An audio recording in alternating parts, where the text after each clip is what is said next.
Hola chicos, hola chicas. Entonces, continuamos con nuestro contenido de este curso de electricidad y magnetismo. Ya vimos la parte introductoria, vimos un poco de cargas, también hablamos sobre fuerza de Coulomb y por supuesto definimos un campo vectorial que es el campo eléctrico asociado al fenómeno de electricidad. Ahora, para complementar esa definición de campo eléctrico, vamos a usar las líneas de campo. Las líneas de campo son usadas para visualizar los patrones de estos campos, en específico el del campo eléctrico. ¿Cómo va la cosa? Cuando ustedes tienen, por ejemplo, una carga positiva, como hablábamos en el caso anterior de la clase, y yo tengo una carga de prueba aquí Q, que también es positiva. Yo sé que este señor me produce un campo que hace que esto se vaya para allá, de acuerdo a la fuerza de Coulomb. Si pongo esta aquí cerca, pues más fuerza por acá, tan. Si está acá, se vaya siempre sobre la línea que une las dos cargas, es decir, siempre de manera radial.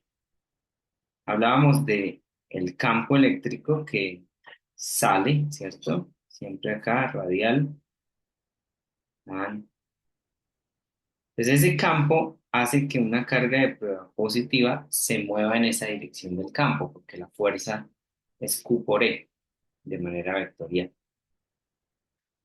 Ahora, el campo es una propiedad del espacio. Quiere decir que aquí, a cada punto del espacio le corresponde un vector en ese punto. Y sabemos por la ley inversa que entre más lejos estoy, más pequeño es el campo. Yo podría decir que el campo producido por una carga positiva, pues vamos a hacer acá, es más grande entre más cerca esté, vamos a intentar dibujarlo, y a medida que me alejo, la flechita del vector decrece. ¿Listo? Después ya es más chiquita, siempre radial. Todo esto que estoy dibujando también pues ponen a este lado. Volvamos a la carga puntual para que quede un poquito más claro. La carga puntual es positiva.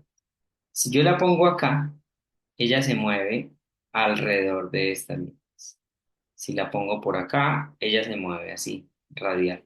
Si la pongo acá, siempre es radial. Si la pongo acá, va para abajo. Uy, mucho. Si la pongo acá, va para allá. Si fuera una carga negativa, haría lo opuesto, ¿no? Eso ya lo conocemos porque la fuerza sería atractiva. Es aquí donde vienen las líneas de campo. Una línea de campo es la que me une todos estos vectores que van radiales, sin importar el tamaño ni nada de eso. Esas son las líneas de campo. ¿Vale? Ahora acá, supongamos que tengo algo aquí a la izquierda que me genera ya estas líneas. ¿Qué sucede con esta caracterización? Como vimos acá, el campo eléctrico, que son los vectorcitos, es tangente a las líneas de campo. Esa es la primera característica. Y segundo, si nos fijamos, acá están más unidas las líneas, aquí están más separadas. Si yo pongo un área acá, puedo decir que están más concentradas en la parte izquierda que en la parte derecha. Es decir, es más denso acá que acá, la separación. Y eso es relevante porque la magnitud del campo es proporcional a la densidad de líneas. Entre más líneas tenga concentradas, quiere decir que el vector de campo es más grande. Como acá, aquí están más concentradas, quiere decir que la magnitud de campo aquí es más grande que acá, sencillamente por la densidad. Mismas líneas, menor área significa mayor densidad. Se trazan pensando en el efecto sobre una carga de prueba positiva. Por eso les puse acá. Si tengo una carga positiva, ella se mueve a favor de las líneas de campo, porque es positiva. Entonces estas vienen siendo las líneas de campo. Si fuera negativa, supongamos que esto es negativo, se va a mover en contra de las líneas del campo.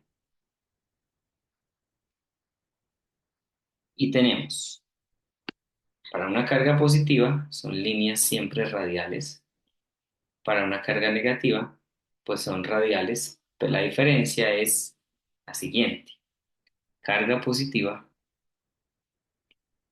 cerca a otra carga positiva, se alejan, se repelen. Pero si la carga positiva está cerca a una carga negativa, se atraen. ¿Sí ven? En los dos casos, la carga positiva sigue la dirección de las flechas de línea de campo. Por eso pongo acá, la carga de prueba debe ser positiva. Es pensando en la carga de prueba positiva. Ejemplo, estas son cargas aisladas, ¿vale? Esto es como si hubiese una barrera acá que no se junta. ¿Qué pasa si yo las junto? Entonces tengo el dipolo eléctrico para cuando las cargas son iguales en magnitud. Si esto es un coulomb, esto es menos un coulomb. Cuando pasa eso, yo dibujo siguiendo esta proporción. Como son cargas de magnitudes iguales, el número de líneas que salen de acá llegan acá. Entonces, si se dan cuenta, acá hay tres, cuatro, bueno, todas las que salen llegan aquí. Diferente a que si yo tomara carga Q con magnitud el doble de la carga negativa. Entonces, ¿qué quiere decir eso? Que el número de líneas de campo que salen de la de 2Q, solamente la mitad va a llegar a la carga menos Q. Esa es una de las formas que hay de proporciones para uno poder dibujar. Si fueran iguales, vean la diferencia, ¿no? Estas son iguales, hay más simetría. Este ya se desequilibró, este es el doble de grande en carga, en tamaño. Entonces ya las líneas de campo cambian de manera significativa. Bien, de esto se tiene una práctica de líneas de campo en el que vamos a poder observar un poco más en detalle. También hay simuladores, ustedes pueden buscar FET, eh, así es la página, y ahí buscan simulador FET para líneas de campo, para que exploren un poquito. Volvamos al movimiento, porque la física es sobre movimiento. Ya está claro que si tengo un campo eléctrico y tengo una carga Q, ella se mueve a favor del campo. ¿Listo? Si empieza aquí en la izquierda, se mueve hacia allá, aquí en la mitad, siempre en la dirección de las líneas de campo. ¿Ok? Si parte del reposo. Bien, dejemos esta por acá y pongámosle la flechita de que se mueve hacia allá. Movimiento, solo la flecha. Al tener carga y campo, yo tengo una fuerza, que es la fuerza que vimos la vez pasada, fuerza de Coulomb. Pero también yo sé por Newton que la fuerza es masa por aceleración. Entonces, si me doy cuenta acá, yo puedo hallar que la aceleración es Q por E sobre la masa. Y ya tenemos un problema de cinemática, movimiento uniformemente acelerado. Miremos un ejemplo. Un campo eléctrico uniforme se dirige a lo largo del eje X, es decir, es esto lo que nos está describiendo, separadas una distancia d. Esto es d. Una carga puntual positiva Q de masa m se libera desde el reposo, por eso la velocidad inicial es cero, en el punto A, junto a la positiva, y se acelera un punto B junto a la placa negativa. Bueno, antes de eso, yo quiero mostrarles cómo llegamos a estas líneas de campo de positivo a negativo. Miremos esto. Si yo sigo poniendo cargas positivas acá, positivas y cargas negativas acá, se va a ver como esta línea. Pues las líneas se van a enderezar y voy a tener un campo que es paralelo. Es como si le hiciera suma a esta parte, ¿sí ven? Es casi paralelo. Eso es lo que sucede acá. Todas las cargas están aquí juntitas, tu, tu, tu, tu, tu, son iguales. Entonces, todas las que salen llegan allá. Del positivo llegan. Y debido a la geometría, pues es una línea horizontal. Listo, me quedó claro. Miremos. Encontremos la rapidez de la partícula en el punto B al modelarla como una partícula baja la aceleración constante, es decir, movimiento uniformemente acelerado. Entonces, miremos cómo es la cosa. Como es un movimiento acelerado, m, r, u, a, pues yo recuerdo que una de las ecuaciones es velocidad final al cuadrado, velocidad inicial al cuadrado más dos veces a por el cambio en la posición, x final menos x inicial. ¿Sí? Y aquí yo empiezo. La velocidad inicial, cero, ¿vale? La x inicial también es cero. Pues esto me queda dos veces a y esta x final es d, porque b es al final, cuando llega de cero a d. Es decir, esto me queda 2at. En otras palabras, la velocidad final es la raíz de dos veces la aceleración por la distancia horizontal de las placas. Pero yo ya sé quién es la aceleración del punto anterior en magnitudes. Esto es 2 aceleraciones q por e sobre m por d. Y ya, eso sería entonces, si lo escribo más bonito, 2q ed sobre m. Esa es la velocidad, ¿sí? Yo también puedo hacer esto en términos de energía, pero dejémoslo aquí, dejémoslo acá. Quizás ustedes miren cómo llegar a esto con conservación de energía. Eh, Les ayudo, pues sería usando el trabajo. El trabajo es el cambio en la energía cinética y también el trabajo es fuerza por distancia. ¿Cuál fuerza? La de Coulomb. ¿Cuál distancia? Esta de. Entonces hagan el ejercicio, por favor, y me cuentan. Miremos otro. Tengo las mismas placas, pero ahora puestas de diferente manera, positivo abajo, negativo arriba. Es decir, las líneas de campo van del positivo al negativo y como están ordenados en placas, ellas son verticales. Antes eran horizontales por la forma en que estaban puestas, pero ahora son verticales. Y el problema ahora cambia. El anterior era una carga positiva desde la velocidad igual a cero.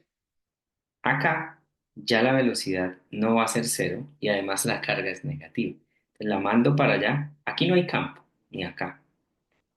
Acuérdense que la fuerza de Coulomb solamente aparece cuando hay un campo. Si el campo es cero, ¿cuánto vale la fuerza? Cero. Es decir, esta señorita va a sentir fuerza solamente mientras esté en este espacio de las placas, no más.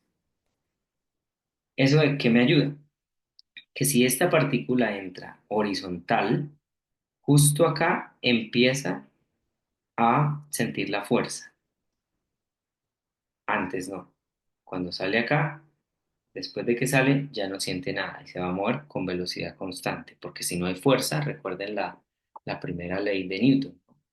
Un objeto que se mueve a velocidad constante tiende a moverse a velocidad constante a no ser que actúe sobre él una fuerza. O viceversa, si la fuerza sobre una partícula es cero, la partícula se mueve a velocidad constante. Aquí la fuerza cero, velocidad constante, velocidad constante. Y acá sí cambia. ¿A qué se les parece esto? Pues es como si yo tuviera una mesa y botara una pelota para allá, ¿no? Tiene su velocidad inicial horizontal en X y luego gracias a la aceleración de la gravedad baja y pega aquí al piso en un movimiento semiparabólico. ¿Por qué la partícula negativa se va a ir hacia abajo y no hacia arriba si las líneas de campo van hacia arriba? Ah, pues acuérdense, las cargas de prueba positiva son las que se mueven a favor del campo. Las cargas negativas se mueven en contra del campo. Entonces esto es equivalente a este problema de una pelotica saltando de una mesa. Eso es como lo que hay que identificar acá. Por eso se puso las barras así, las placas, para que ustedes hicieran esa conexión. Acá La aceleración era menos 9,8 metros por segundo cuadrado. Acá, ¿cuánto vale la aceleración? Pues lo mismo que antes, ¿no? Pues acá yo voy a decir, mm, entonces, equivalente. Y acá, para nuestro caso, tenemos la aceleración en Y. Primero va hacia abajo, menos, porque, miremos acá. Si la carga es negativa, la aceleración es negativa. El campo va hacia arriba es positivo. La masa siempre es positiva. La carga es menos E. Por tanto, la aceleración es en contra del campo, como tiene que ser. En magnitud, pues tenemos la carga del electrón, la magnitud del campo sobre la masa. Esa sería la aceleración asociada. ¿Cuál masa? Pues la masa del electrón. Eh, la primera pregunta es, encuentre la aceleración. ¿Qué es eso exactamente? Si yo aquí tengo ya los valores, ustedes me ayudan con la calculadora. Yo espero que esto me haya quedado bien. 19 Coulomb sobre 200 newton sobre Coulomb. ¿De dónde saco esos datos? Aquí el problema. La velocidad inicial, el campo y la distancia de placas.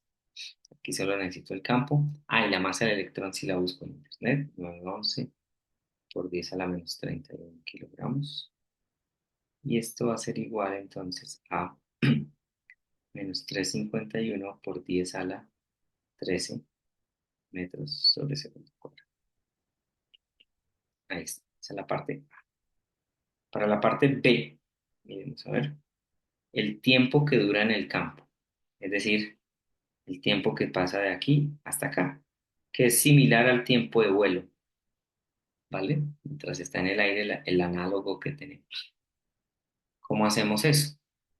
Pues es fácil porque como es un movimiento parabólico, yo tengo que en X la velocidad es constante porque la aceleración solo es en y en Y sí es acelerado. Entonces, en X, movimiento rectilíneo uniforme. ¿Ok? Y pues la ecuación es X inicial más velocidad inicial en X por tiempo. Y este es el tiempo de vuelo. Entonces, el tiempo es X final menos X inicial sobre la velocidad en X. El X final menos X inicial, pues es L, porque es el delta X. Y la velocidad, pues es la velocidad. Y ese también nos la dan. Este es 0,1 metros. Y la velocidad es 3 por 10 a la 6 metros por segundo. Se va al metro, me queda el segundo. Y es 333 por 10 a la menos 8 segundos. Es rapidísimo. Casi un nanosegundo. 0,3 nanosegundo. Es bastante, bastante. Perdón, cero. Sí, 0,3. No, 33 nanosegundos. Es que es la cosa. Es bastante chiquito. C. Posición vertical al final. Listo. Esto es L. Pero si entró acá y salió acá, yo quiero saber esto de acá. ¿Vale? Miremos. ¿Cómo lo hacemos? Pues obviamente también con la parte de movimiento parabólico. Yo sé que Y es un movimiento acelerado. En Y, movimiento rectilíneo uniformemente acelerado, con la aceleración igual a menos 3,51 por 10 a la 13 metros por segundo, lo que hallamos antes. Como es movimiento acelerado, Y es Y inicial más velocidad inicial en Y por tiempo, más un medio de la aceleración en Y por tiempo al cuadrado. Y empezamos a decir, el Y inicial pues es cero, porque yo empiezo a contar el cero ahí, de hecho ahí está. La velocidad inicial en Y también es cero, porque es solo horizontal, ¿vale? Que quede claro, solo horizontal. Es como la pelota en la mesa. Si se mueve solo a la derecha, eso es solo horizontal, en Y no tiene nada. Y listo, es cuestión de reemplazar. Me queda un medio, menos 3,51 por 10 a la 13 sin unidades. por el tiempo que era 3,33 por 10 a la menos 8 segundos. Ah, dije que sí, al cuadrado. Y esto nos da menos 0,0195 metros, que es lo mismo que 1,-95 centímetros. Así empezó acá, bajó 1,95 centímetros. Eso es lo que quiere decir. ¿Vale? Es fácil en el sentido en que es conceptos de física 1. ¿Qué es lo que cambia? Que tengo una forma de hallar la aceleración con cargas y campos. Nada más. El resto es exactamente cinemática. Ahora avancemos en tema. Imaginemos unas masas que están unidas por cuerdas, ¿verdad? Son discretas porque yo las puedo contar. Una, en este caso hasta 10. ¿Cuál es la masa total? Si suponemos que la cuerda no tiene masa, pues la suma de las masas. ¿Sí? Eso pasa. Entonces, la masa total es la suma de 1 hasta 10 de las masas. Fácil. ¿Qué pasa si empiezo a juntarlas? A juntar estas masas, es decir, que esta cuerda que las une es más chiquitica, o sea, hay más pedacitos, hay más bloques. Pues empiezo a ver muchos, muchos bloques y ya lo veo en el límite continuo, es decir, es una barra. Ya no es una cadena, por decirlo así, sino que es una barra, una regla. Yo puedo aún ver estas masas, las puedo ver y las llamo más chiquiticas, un diferencial de masa. Ese diferencial de masa tiene un tamaño acá, de X, porque es pequeño, y está relacionado con la densidad. La masa es la densidad por la línea. ¿Esto de dónde viene? Masa es densidad sobre volumen. Pero, ¿cuál es el volumen acá? Es una dimensión. Entonces es una distancia pequeña, de X. Por eso se le llama densidad lineal por línea. Eso es lo que pasa ahí. Si yo quiero saber la masa, allá los que vieron en física 1 la parte de cuerpo rígido, pues es como tomar esta suma y volverla una suma con pedazos más chiquitos. Aquí eran pedazos grandes de masa, estos son pedazos pequeños de masa, porque ya no están separados tanto. Y lo que antes era de 1 hasta 10 o hasta n número de masas, pues ya tengo que hacerlo sobre la parte discreta, de x igual a 0, perdón, continuo, a x igual a l. Y eso se logra con una integral. La integral es una suma de cosas más pequeñas. Eso es lo mismo que pasa con distribuciones de carga. Imagínense que tengo este pedazo de carga acá. Yo puedo ver ese pedazo de carga como carguitas chiquiticas. ¿Sí lo ven? Muchas, muchas carguitas chiquiticas, como acá. Este pedazo grande de barra lo puedo ver como muchas masitas pegadas, ¿no? Eso es lo que pasa acá. Agarro cubitos de carga y si quiero hallar el campo aquí, en el punto P, pues aplico vectores. Ah, mire, esta carga me genera un vector hacia acá. La carga 2 me genera un vector hacia acá, lo que vimos en la clase pasada. La carga 3 me genera un vector de campo por acá. Y como son vectores, los sumamos. Y como son pedazos chiquitos, pues tengo dos límites. Este es el campo de un pedazo, delta Q. La suma de todos en el límite discreto, cuando puedo contar, es con la sumatoria. Entonces agarro cada carga que está a una distancia diferente y tiene un vector diferente y lo sumo. Ahora, si empiezo a hacer como acá las masas más y más chiquiticas y más juntas, esta suma se me vuelve una integral.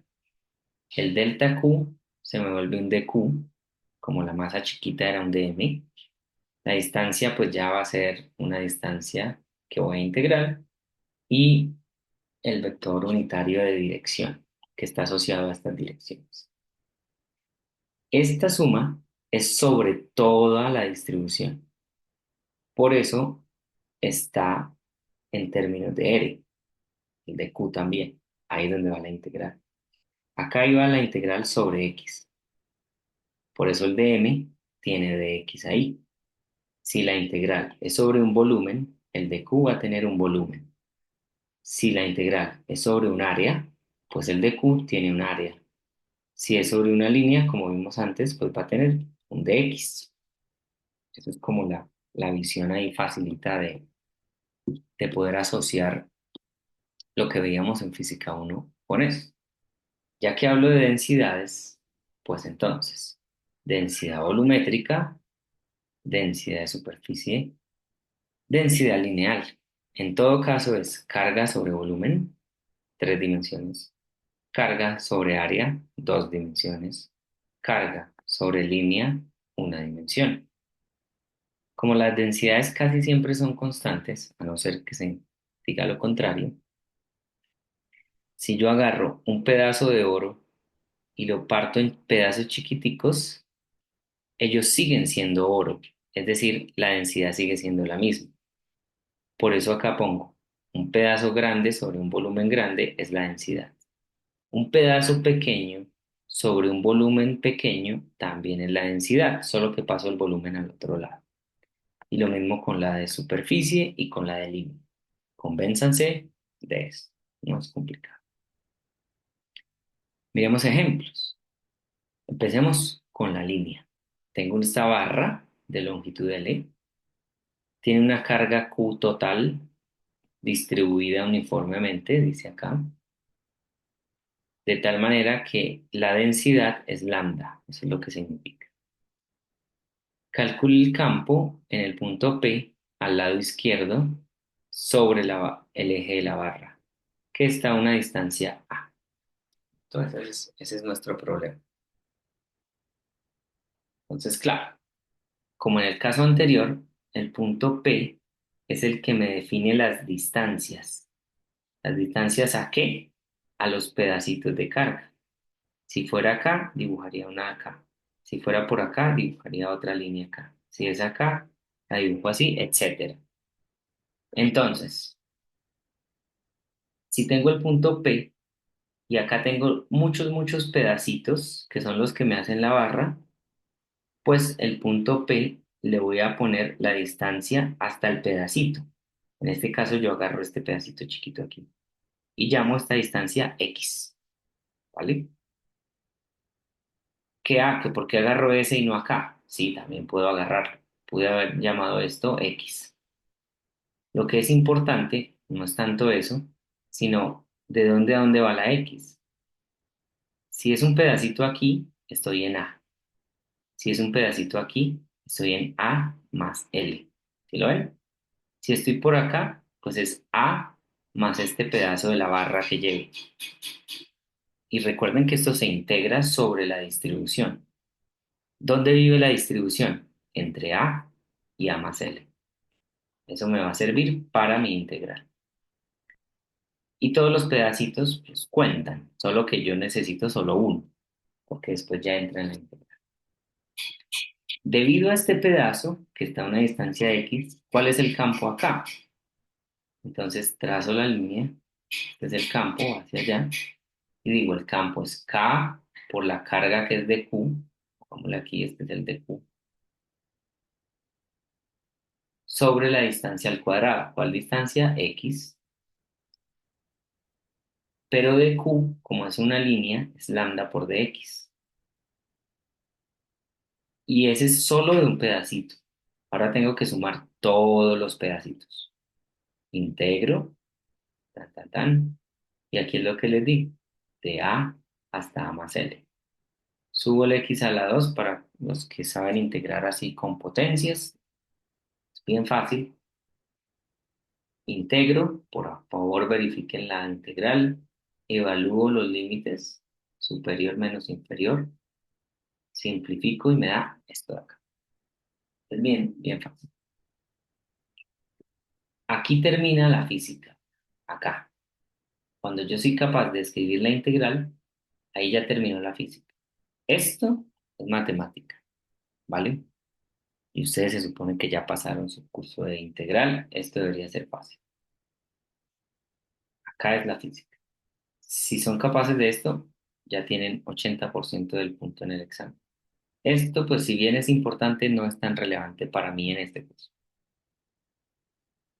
Otro ejemplo. Ahora es un anillo.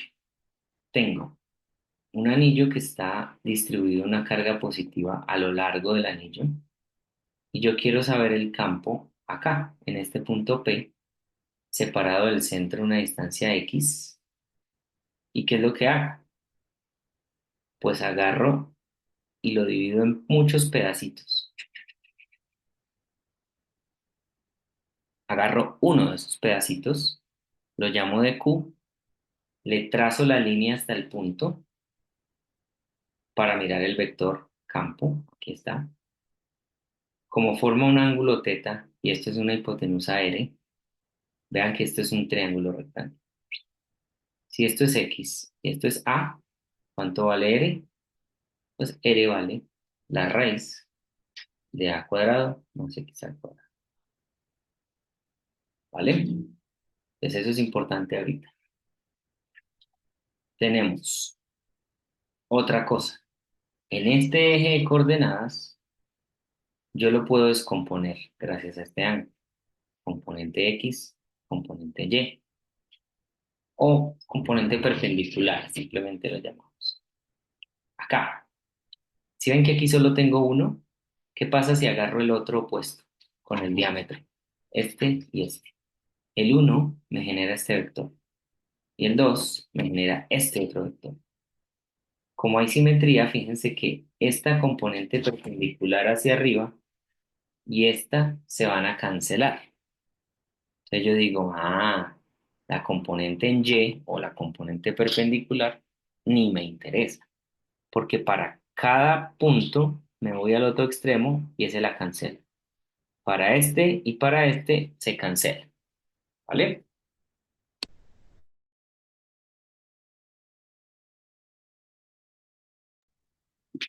Entonces, como esa componente se va a cero, sin embargo, esta no, todas apuntan hacia allá. Entonces tengo una que va acá, de la uno y la otra también que de la de 2. O sea, si la sumo me da por acá.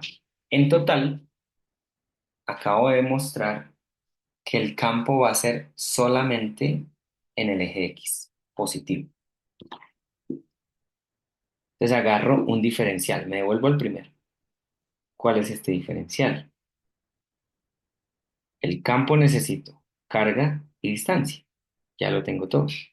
Entonces el campo debido a este señorito de acá es K por la carga, que es de Q, sobre la distancia al cuadrado, que es R cuadrado, y como es la componente en X, es con el coseno de teta.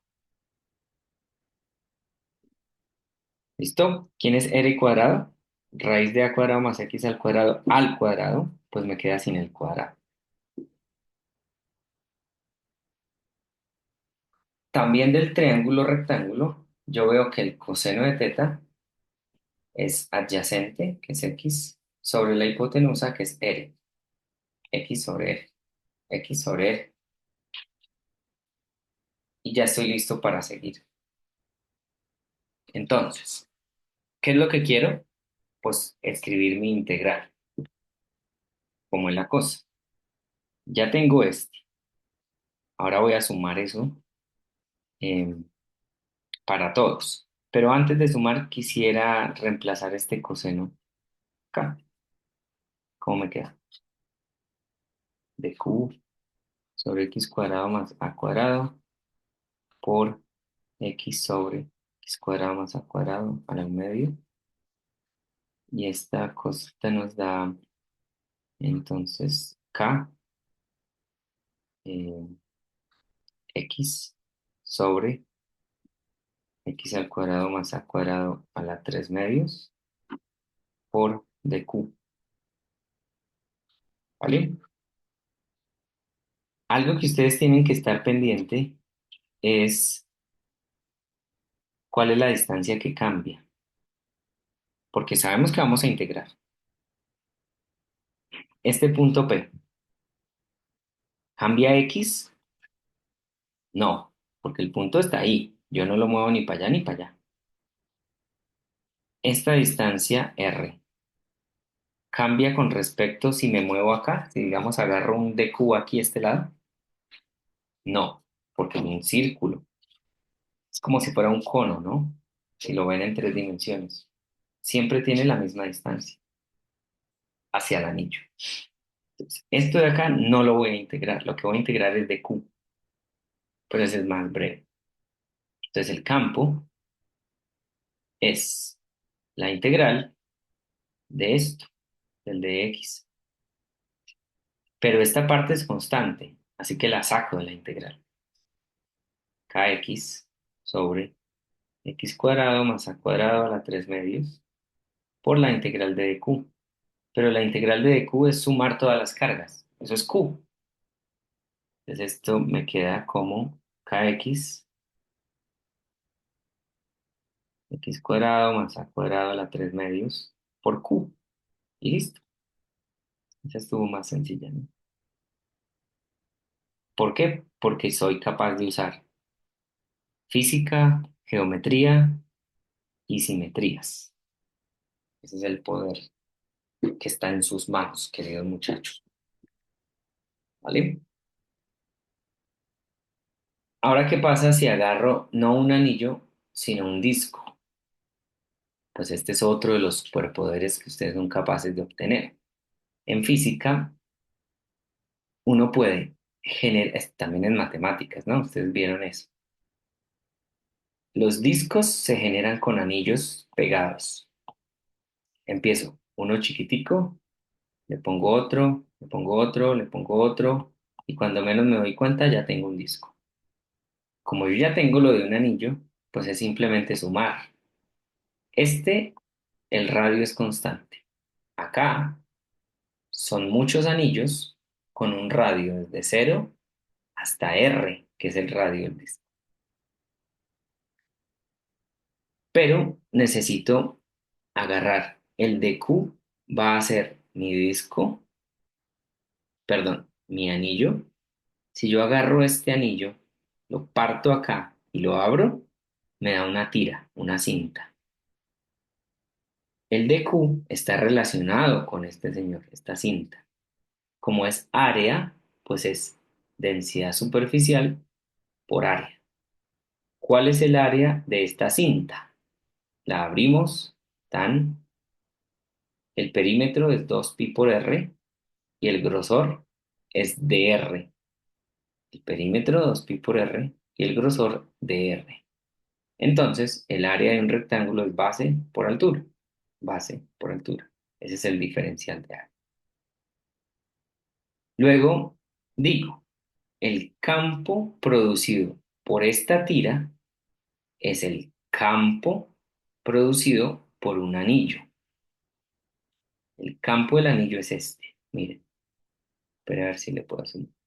Kx sobre x cuadrado más a cuadrado a la 3 medios. Kx sobre x cuadrado más a cuadrado en vez de a, el radio es r.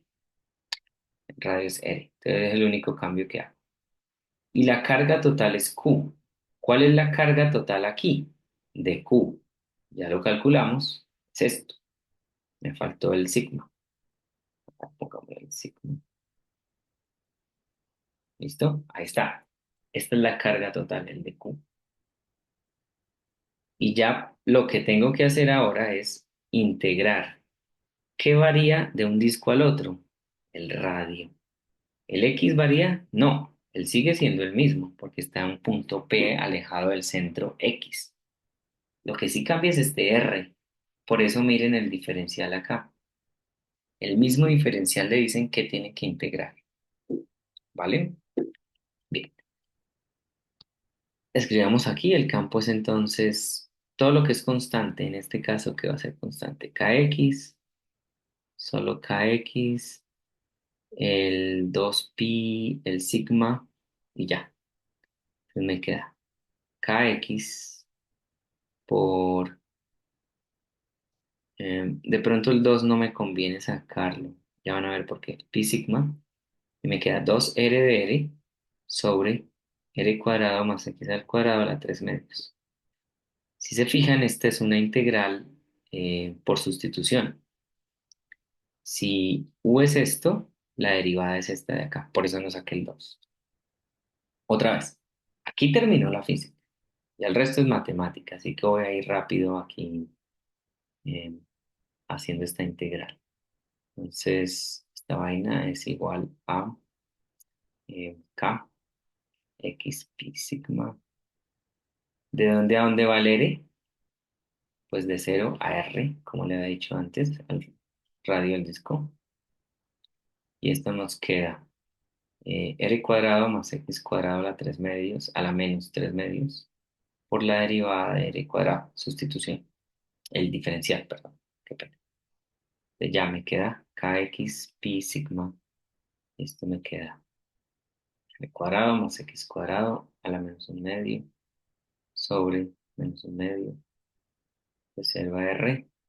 Y esto me da, no me va a caber ahí, voy a poner aquí abajo, 2 pi k sigma, 1 menos x sobre r cuadrado más x cuadrado a la un medio. Ustedes verifican. Esto, este es el campo en x. Lo voy a encerrar aquí en otro color. Este corresponde al disco. Chévere, ¿no? Es cuestión de jugar con los diferenciales. Igual vamos a tener oportunidad de practicar más estas integrales, porque al final eso es lo que queremos, que ustedes se vuelvan expertos en identificar diferenciales de carga y en formular la integral, para que después de formularla puedan resolverla fácilmente. Hay otro tema para esta semana que es un poco más fácil, pero es importante para los demás mm, temas que vamos a estudiar, y es el de conductores en equilibrio electrostático. La vez pasada definíamos un conductor. Una de las características es que tiene cargas libres para mover. Por eso los circuitos eléctricos se hacen con conductores. El cobre tiene electrones libres que se pueden mover y eso es lo que hace la corriente.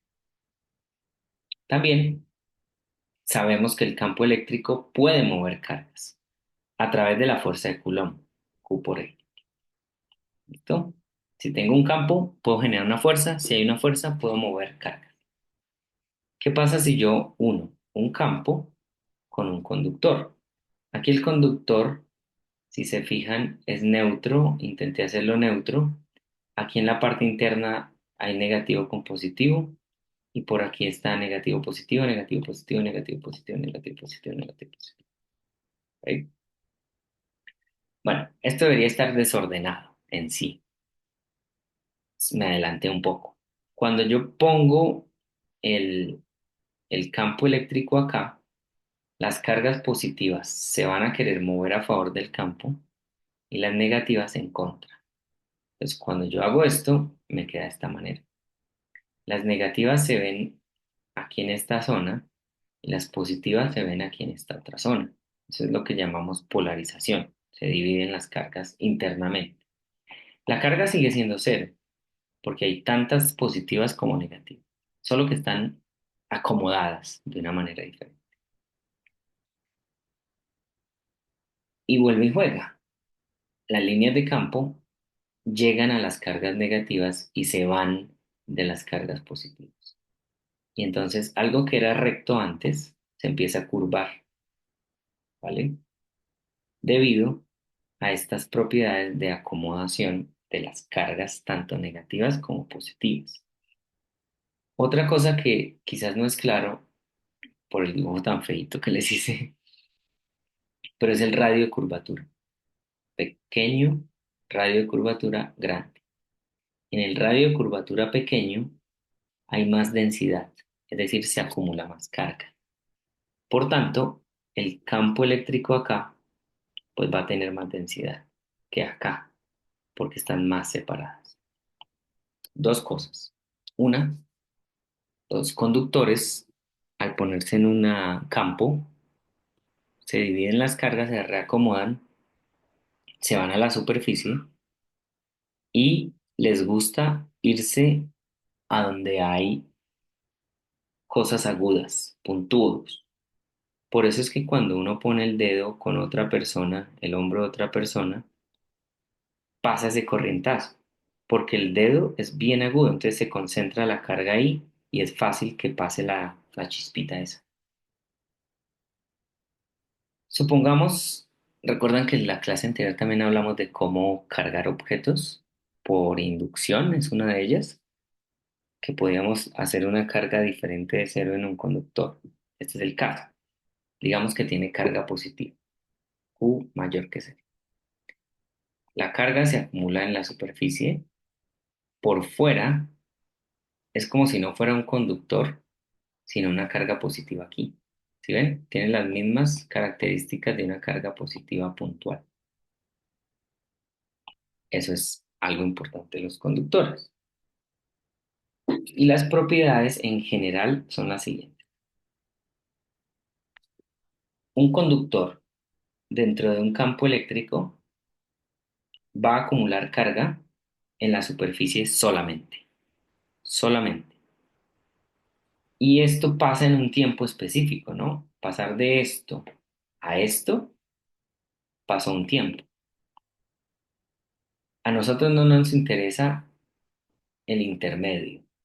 A nosotros nos interesa, teníamos esto y llegamos acá.